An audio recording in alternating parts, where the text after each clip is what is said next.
Ya quedan cosas muy interesantes para ver. Estamos hablando sobre el tema de plataformas digitales y bueno, vamos a ver, digamos, una presentación.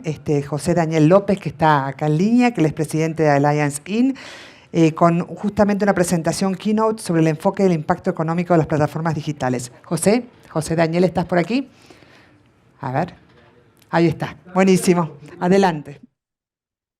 Pero feliz de acompañarlos y en primer lugar quiero darle las gracias a DPL News, tanto por la realización de este importante evento como por haberme invitado. Sé que estamos en un punto avanzado de la agenda, que seguramente ya hay agotamiento, pero quisiera simplemente dejarles unas ideas muy generales sobre, desde la experiencia colombiana, y desde la experiencia latinoamericana en general, sobre el impacto que tiene la economía colaborativa y en particular las plataformas de delivery y las plataformas de movilidad en las características muy específicas del orden socioeconómico latinoamericano. Pero antes quiero hacer como una especie de explicación sobre el origen de Alianza IN, porque seguramente no todo el mundo está familiarizado. Alianza IN es el primer gremio que existe en América Latina que agrupa a las principales plataformas digitales con presencia en el mercado colombiano. Y naturalmente esto genera unos retos enormes. La tecnología en Colombia, como en el mundo, avanza a paso de cohete. La regulación, en cambio, de la tecnología avanza a paso de tortuga. Y el reto que tenemos desde el sector privado, desde las asociaciones o gremios, como los llamamos en Colombia, a las asociaciones que representan a empresas de manera sectorial, es sin duda el de hacer pedagogía, el de poner evidencia sobre la mesa, el demostrar las externalidades, tanto positivas como negativas, de estas actividades económicas para procurar el logro de regulaciones realistas, responsables y sostenibles. Y dicho eso, pues quiero entrar a abordar eh, el tema por el cual me invita DPL a este foro en Ciudad de México, y es justamente el del impacto social y económico de las plataformas de movilidad y de las plataformas de domicilios, ya no desde la mirada local, porque sé que hubo un panel muy importante y muy enriquecedor sobre el tema, sino tal vez con una mirada regional mayor. Y quiero hacerlo además, de paso, desde la autocrítica. Yo acá no solamente vengo a defender un sector para el cual trabajo, el cual represento, sino también a contar con honestidad cuáles son esos retos y esas limitaciones que nos estamos encontrando a nosotros mismos. Pero antes, y ya para entrar en materia, quisiera circunscribir esta intervención en dos cosas puntuales. Primero, un momento histórico muy particular, que es el momento de recuperación de pospandemia, en donde todavía nuestras economías en materia de desempleo, de inflación, de desigualdad, siguen enfrentándose a los efectos inmediatos de la pandemia, y también cómo esto se aterriza particularmente en América Latina, que es un país, que es una región, perdón, que al menos para efectos de esta discusión tiene dos características muy particulares. Una, el de altas tasas de desocupación, sobre todo de población joven, y también de altas tasas de desempleo, distinguiendo el desempleo de la desocupación, que es una categoría mucho más general. Y segundo, que por regla general tenemos estados que son poco eficaces en generarle medidas de protección a las personas cesantes. Y ahí creo que es donde está el principal valor y el principal impacto económico positivo de las plataformas digitales.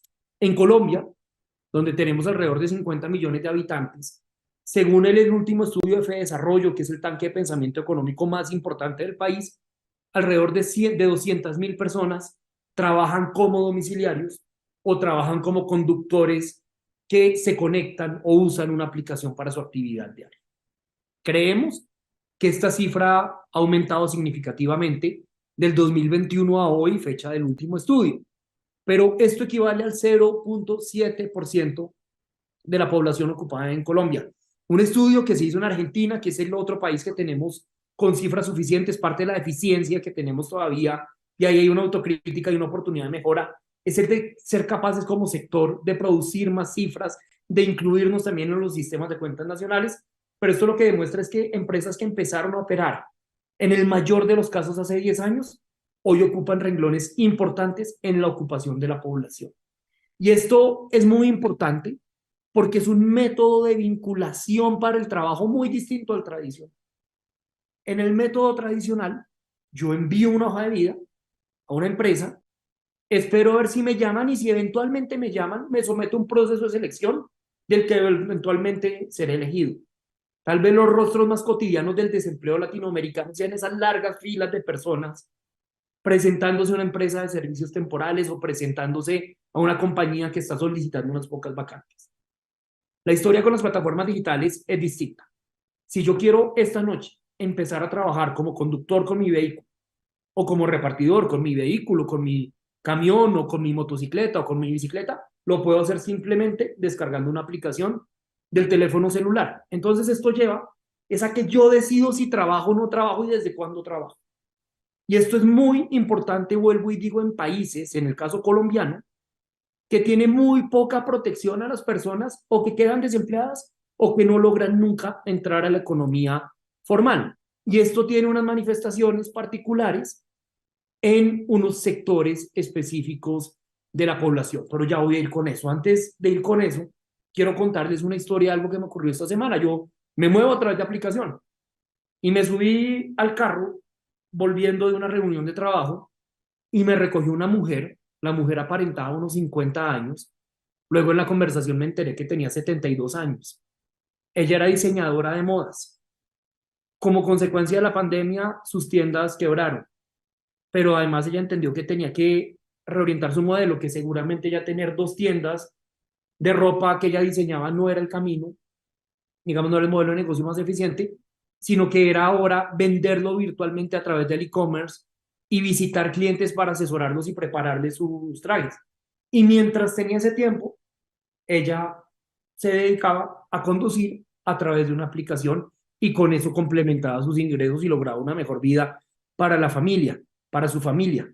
Y creo que esto muestra mucho algo muy importante y es cómo estas plataformas se convierten en una especie de colchón o terminan cumpliendo un papel anticíclico para los momentos más duros de la economía y cuando se generan más quiebras en pequeños negocios o mayor cantidad de desempleados.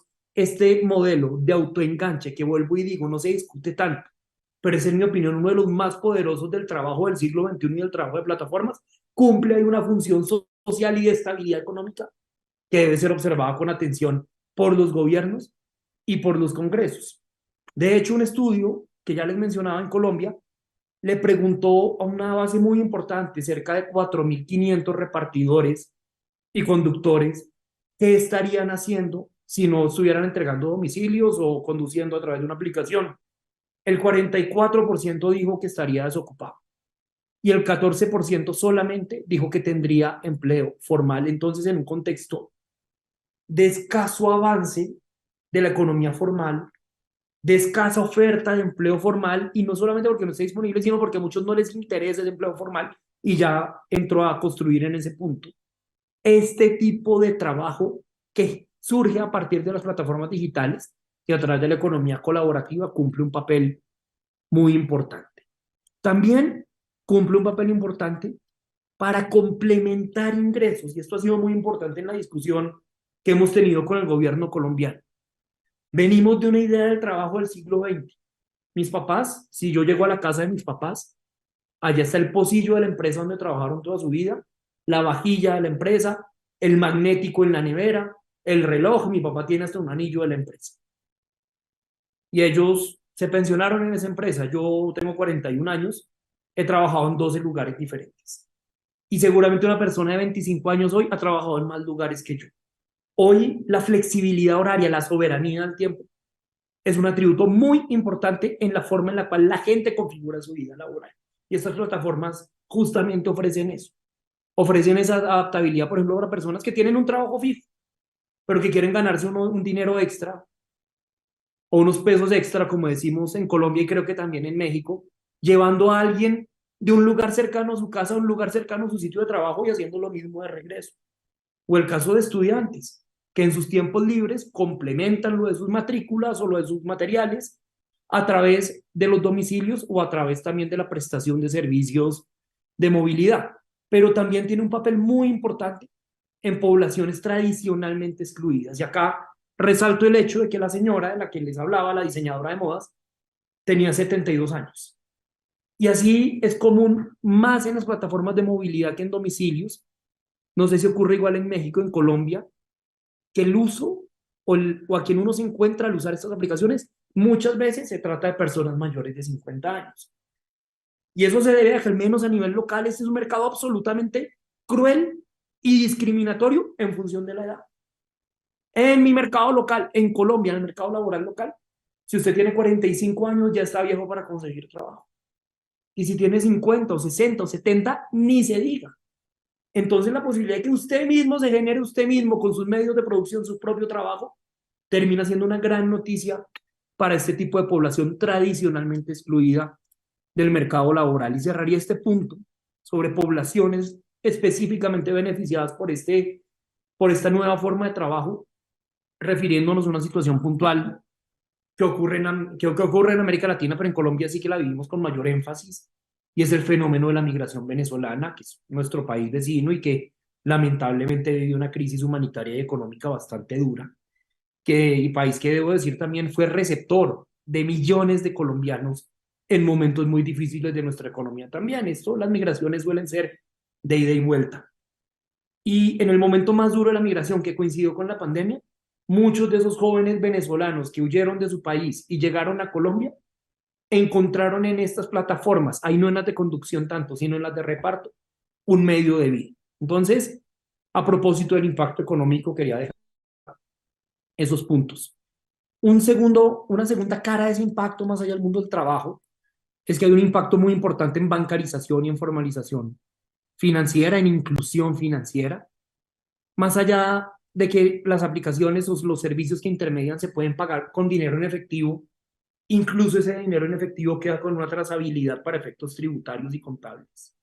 Pero de hecho, es mucho más práctico pagar con tarjetas de débito o crédito. Y a la vez quienes prestan servicios, muchos de ellos, sobre todo personas mayores o población migrante que no contaba con productos bancarios y hoy cuenta con ellos, o productos fintech, y hoy cuenta con ellos, y en eso el trabajo digital y las plataformas digitales están cumpliendo un papel. Un último punto es el impacto en la gastronomía y en el comercio en general. Hay 75.000 comercios en Colombia que venden a través de aplicaciones de reparto, la mayoría de los casos. Se trata de pequeños y medianos negocios. Y a propósito de discusiones regulatorias que ha habido en Colombia, y perdón, miro el teléfono, pero quería mencionarlo, una encuesta que se corrió esta semana, una de las más importantes del país, que es la Polimétrica. Y le preguntaban a la gente qué tanto una buena regulación de las plataformas podía contribuir al sector gastronómico e impulsarlo. Y el 69% de los colombianos consideraron que la buena marcha de las plataformas y la buena regulación de las plataformas de reparto en particular iba a generar un impulso importante para los restaurantes y para los comercios en general. Para ir cerrando, y lo decía al comienzo, acá esto es con autocrítica y tenemos unos retos por delante. El principal es el reto regulatorio, en donde es muy importante que no caigamos en la tentación de usar las viejas categorías del siglo XX para explicar realidades muy distintas que son del siglo XXI. Nosotros no podemos meter un círculo y tratar de meterlo a la fuerza en un cajón cuadrado, porque termina deformando el círculo y lo termina dañando. El gran reto de los gobiernos latinoamericanos, de los congresos latinoamericanos, es proteger estos valores que acabo de mencionar. El valor de la generación de oportunidades de trabajo, el valor de la formalización financiera, el valor del impacto positivo en el comercio, y acompañarlo de reglas de juego ciertas que signifiquen más protección y más formalización para esos trabajadores y para las empresas. Ahí hay un reto enorme. Segundo, que es un reto en donde creo que México va mucho mejor que Colombia. Es un reto puntual en varios países en donde no hemos podido avanzar en la regulación de aplicaciones de movilidad. En Colombia 100.000 familias dependen de eso. Muchos taxistas que en el pasado podían ser detractores de las aplicaciones, hoy trabajan a través de las aplicaciones con más seguridad y con más volumen de ingreso, pero por distintas circunstancias de política local no ha sido posible sacar una regulación que está absolutamente en mora. También van a surgir retos en torno a los conflictos de espacio público. En Bogotá, con la administración distrital, con la industria, hemos aprendido una metodología, hemos construido entre todos una metodología para intervenir esos conflictos de espacio público en torno a dos principios fundamentales. La microterritorialización, entender que el problema no son los domiciliarios que están en la ciudad, sino el problema es esa esquina, el problema es esa media cuadra, el problema es esa plazoleta e intervenirla desde la mirada micro. Y en segundo lugar, la corresponsabilidad. No es un problema de las plataformas o de los domiciliarios o de los comercios o del gobierno, sino un problema de todos los anteriores y ahí hay un reto grande que creo que todos estamos enfrentando. La llegada de la economía colaborativa, yo creo que en últimas, esto no es para domicilio ni para movilidad. La economía colaborativa arrancó por ahí, pero va mucho más allá y va a tener manifestaciones en otras industrias y ya las está teniendo. Veamos las plataformas de trabajo para traducción, para enseñanza de idiomas o de otra clase de campos del conocimiento. En Colombia ya hay plataformas que intermedian trabajos de arreglos locativos, que intermedian trabajos de manicure y de pedicure. Y creo que entender que la economía colaborativa se va a tomar la sociedad es algo frente a lo cual los reguladores deben estar muy atentos para generar reglas de juego ciertas, claras, que incentiven las externalidades positivas, que controlen las eventuales externalidades negativas, pero no para tratar de impedir que el sol salga mañana porque este cambio llegó para quedarse. Y finalmente, un reto que nos une a todos, más participación de las mujeres. En eso hay un déficit y estamos trabajando en él, pero sí necesitamos tener muchas más mujeres conductoras, muchas más mujeres domiciliarias. En Colombia, varias de las plataformas vienen haciendo iniciativas maravillosas en torno al cuidado, la prevención de la violencia de género, que muchas veces tiene lugar en torno a estas actividades. En México estamos enterados también de iniciativas muy puntuales de plataformas en torno al mismo tema, pero también creo que esto debe ser una fuente de generación de ingresos cada vez más con mayor capacidad de adaptación hacia las mujeres, sobre todo en la lógica de la flexibilidad de tiempo que requiere una economía del cuidado y una economía no remunerada que tristemente, y en Colombia lo decimos en parte por nuestra cultura que tiene mucho por evolucionar, sigue dejando el cuidado de los hijos del lado más de las mujeres que de los hombres, en donde la paternidad responsable todavía no se pone tan de moda, y creo que ahí debemos ser unos impulsores decididos de esas condiciones de equidad de género. Así que creo que está todo por construirse, estamos hablando de un sector absolutamente nuevo, pero que evidentemente en el balance final deja un saldo claramente positivo para el desarrollo social y económico de los países en América Latina. Cierro ahí y reitero mi agradecimiento a ustedes por oírme estas reflexiones y a DPL News por esta amable invitación. La verdad que creo que todos somos usuarios de estas plataformas, vemos los beneficios que tienen. Hasta a mí me dio ganas de ponerme para conducir también cuando tengo un tiempo libre.